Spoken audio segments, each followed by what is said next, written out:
Aiden, you could still be at Alex's house. Got one back there? 1 year. 1 year? 1 year. Oh, shit.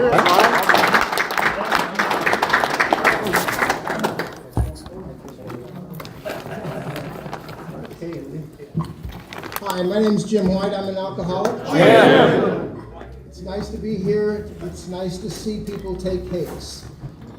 It's really something. You know, I had an old sponsor of mine say that when you see somebody take a cake, it proves the existence of this higher power we talk about. So congratulations to all the chip takers and to certainly the birthdays. What a wonderful thing. What a vital meeting it is to see people take birthday cakes, you know, for various lengths of sobriety. My sobriety date is November 3rd, 1996.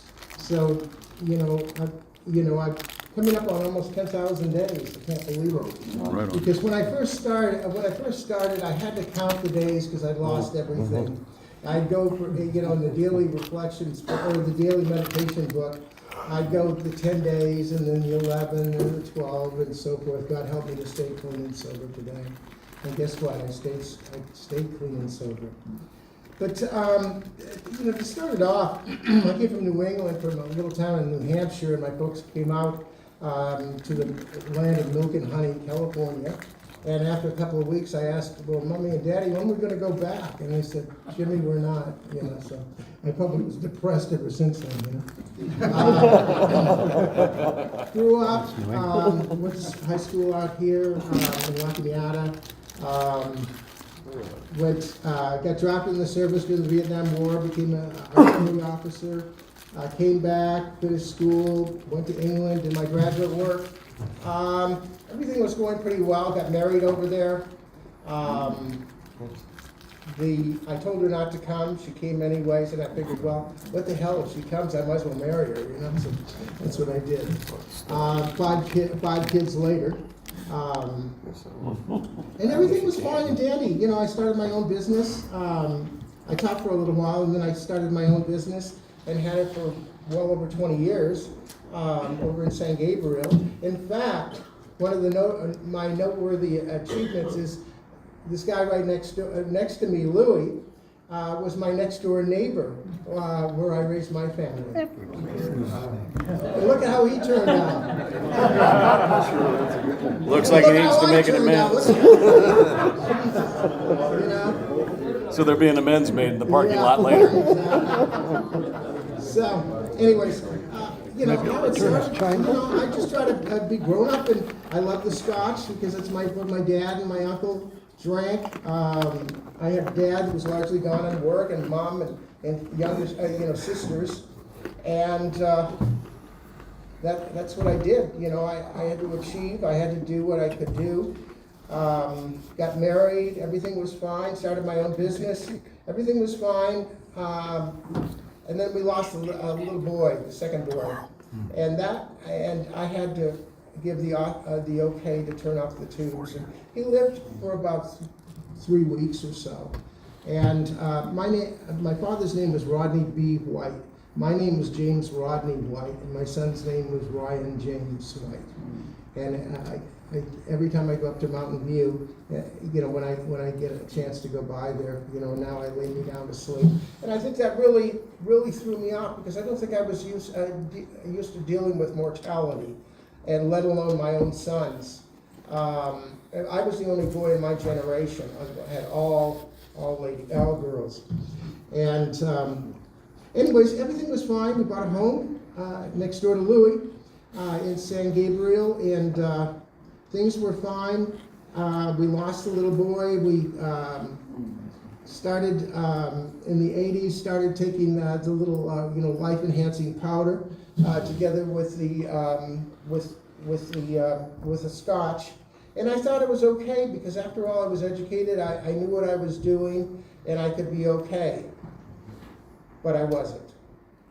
And it's such an insidious thing because you think you have control over the situation and you don't. And in fact, what's happening is you're losing control. And as I look back on it now, my youngest daughter is a marriage and family therapist in Dover, New Hampshire. Now I have 3 of them in New England, and one out here. And she sent me a book, Dad, I want to hear your story. And I didn't really talk about alcohol because I know I'm not doing it for them. I'm doing it for my grandchildren and great-grandchildren.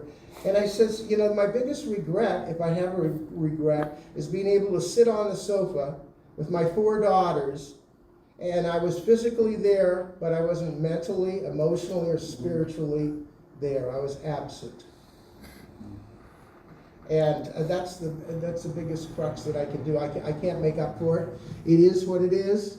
I don't know if any of you have had that experience, but you know, the more I see it and the longer I've been sober, the more I realize that, you know, alcohol, pills, you know, drugs, whatever, I guess we just didn't want to be here. We just didn't want to be here. We wanted to go unconscious. This is a disease of like unconsciousness. What the heck is that, you know? Why wouldn't you want to be here? You got me. I have questions, but I don't have answers. It is what it is. And seeing that and realizing that in my business I went unconscious, in my home life I went unconscious, and in so many other things I went unconscious. I thought I could do whatever I wanted to do and that I had no parameters at all. And as I found out later, that was not necessarily the truth.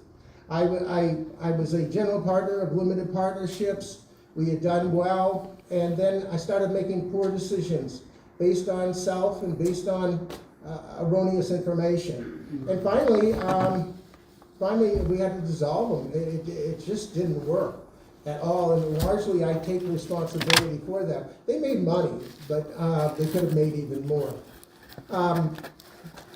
But at that point in time, just from the shame, guilt, and remorse of having propagated that and then having lost it, you know, I didn't know what to do with myself. I had never dealt with things like that. You know, they say that we have a terrible difficulty of dealing with life on life's terms. And I can remember as I look back on that I was having a very, very difficult time dealing with life on life's terms. How do you reconcile that? What are you doing, Jim? I had the opportunity last Saturday, my third daughter Maggie came over. We went out to In-N-Out Burger, got some burgers, and she says, hey Dad, you made that legacy box about 11 months ago, put it on a little thumb drive, could we take a look? And I said, sure, you know, it'd only been 11 months. And I put it in, the first one. And it was a party, which I don't remember. But it was a party, and there were all the people that had worked for me and their families. Wasn't that nice? I can't remember what it was about, but you know, it was nice. And I saw my daughters and my wife and everybody else, and people that have passed away now, and some still living. And that was 30 plus years ago. It was like deja vu. I went back in time, 30 years. And then I saw myself. And I was a little puffy. The posture wasn't really up, you know, straight up. I had a glass of scotch in one hand and a cigarette in the other. And I was going to be cooking the hamburgers for everybody. I was a little late at that. And that was just, that just absolutely appalled me. I couldn't believe that. And I got to see myself right there, without beating myself up and seeing that. And Maggie was laughing like heck, and I was laughing at the rest of the stuff. But I saw that, and I did not bring it up to Maggie. But it was really an eye-opener about what had gone on. Again, a disease of unconsciousness. I didn't commandeer a tugboat and go up the Hudson River or anything like that. I was just miserable and unhappy. And I must have made everybody around me miserable and unhappy. So, anyways, we went along, and you know, I looked at that and I said, well, that must have been 1991. Oh, it only lasted another 4 or 5 years after that. How did they ever put up with me? So finally, the last year or so, the family left for about 7 days. I didn't even notice they were gone. Then they left another time for another 7 days. I didn't even notice they were gone. And the third time, my daughter in New Hampshire called up and put her boyfriend on the phone. He asked for her hand in marriage. and I gave them my blessing and so forth, and that was great. And then, you know, I'd had about 30 days of sobriety. I could give it up. I had some control over it. But then again, I was going to be the father of the bride. Now, I mean, that deserves a drink, doesn't it? So I was over in San Gabriel on Broadway and probably San Gabriel Boulevard, and I stopped in. You know, I didn't have to get a big jug. I just got maybe a pint.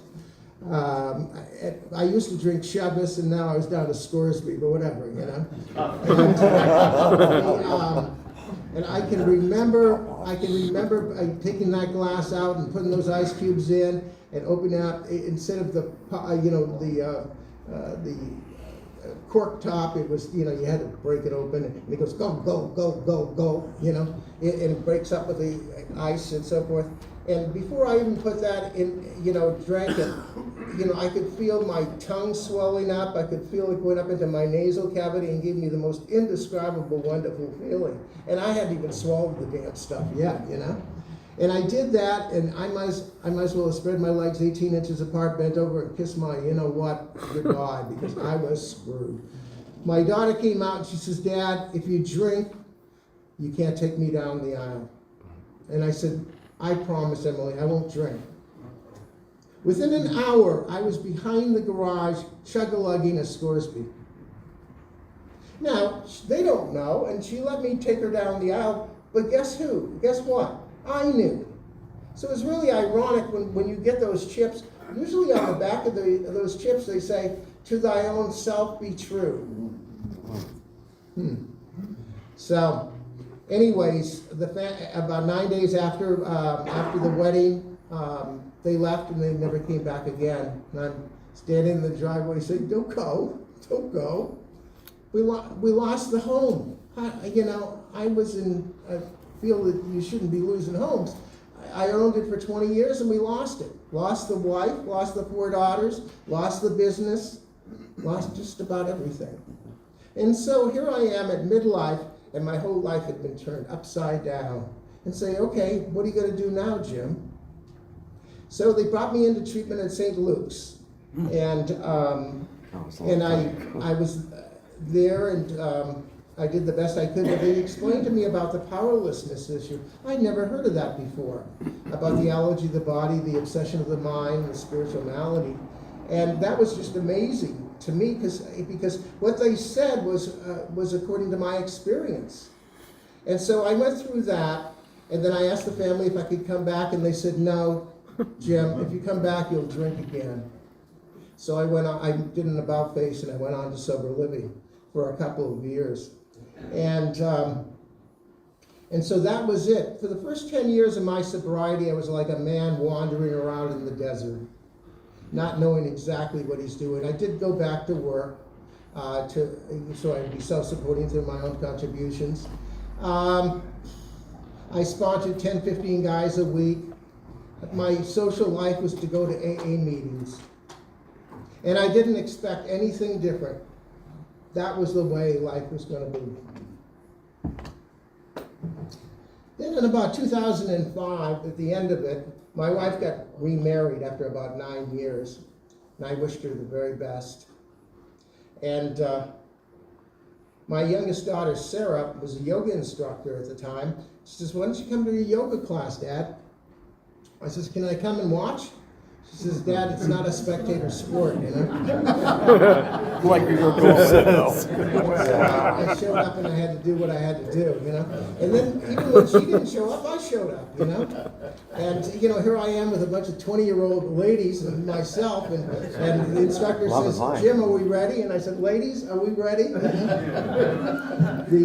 So I got into yoga, and then I saw an ad for a free dance lesson at Arthur Murray. So I said, "Okay, I should be able to learn how to dance with one lesson, you know." And so I went up to Arthur Murray, and that got me started. And I stayed there, and I kept dancing, and I started winning competitions. And I finally went to the Arthur Murray National Championships in New Orleans for a week.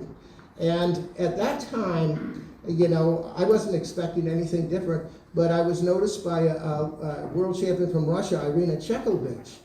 And she asked me if we could have dinner in New Orleans, and we did, and she asked me if I would like to be her amateur partner.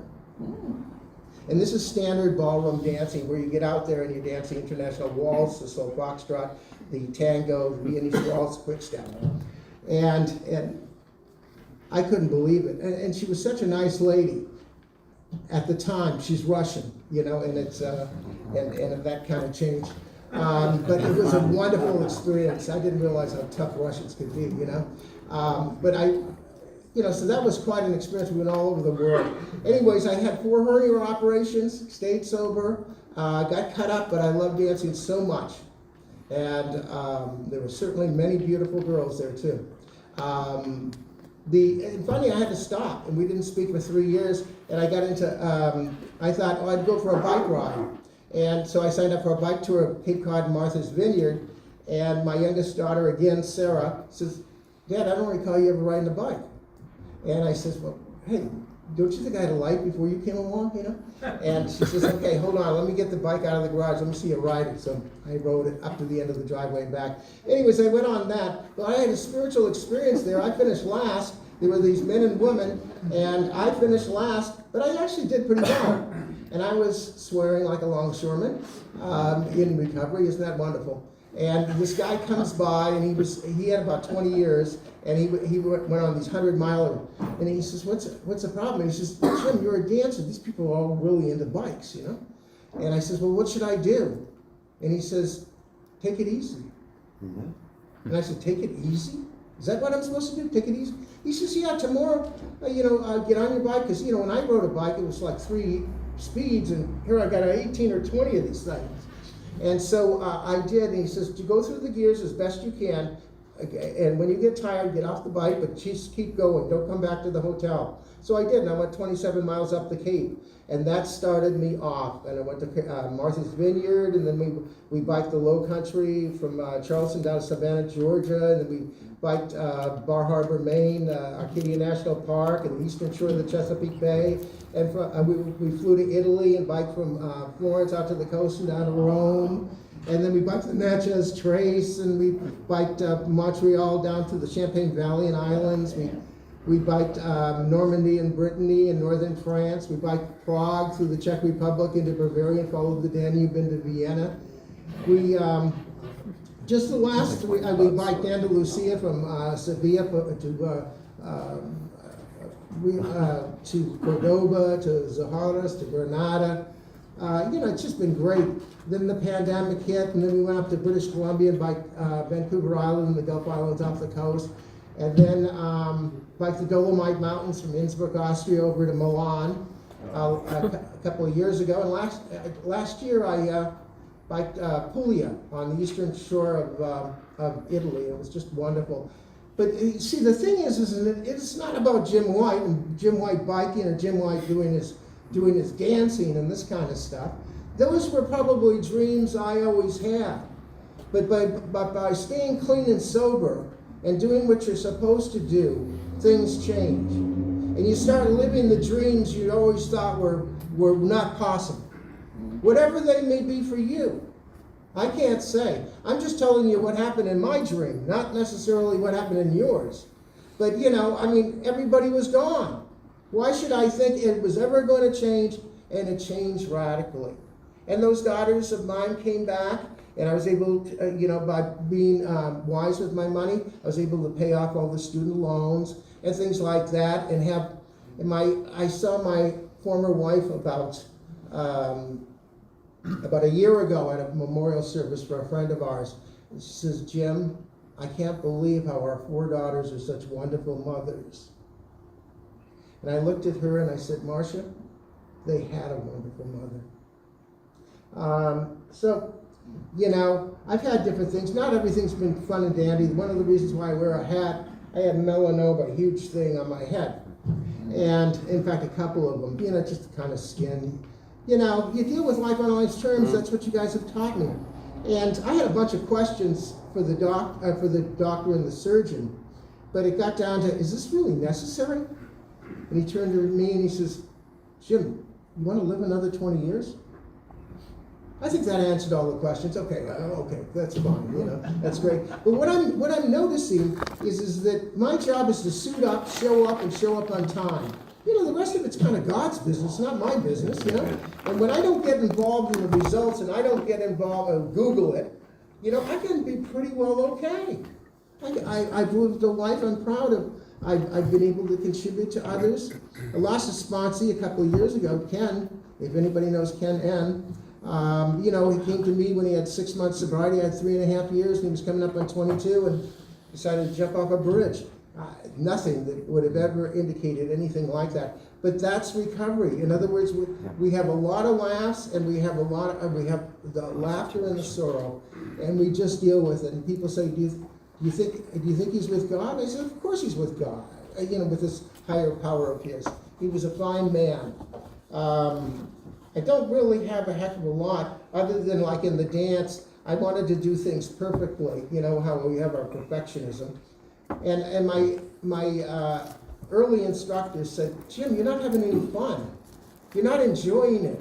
You're not doing any of these kind of things. And I looked at them and I didn't even understand what they were saying. And what they were saying is that I had no joy.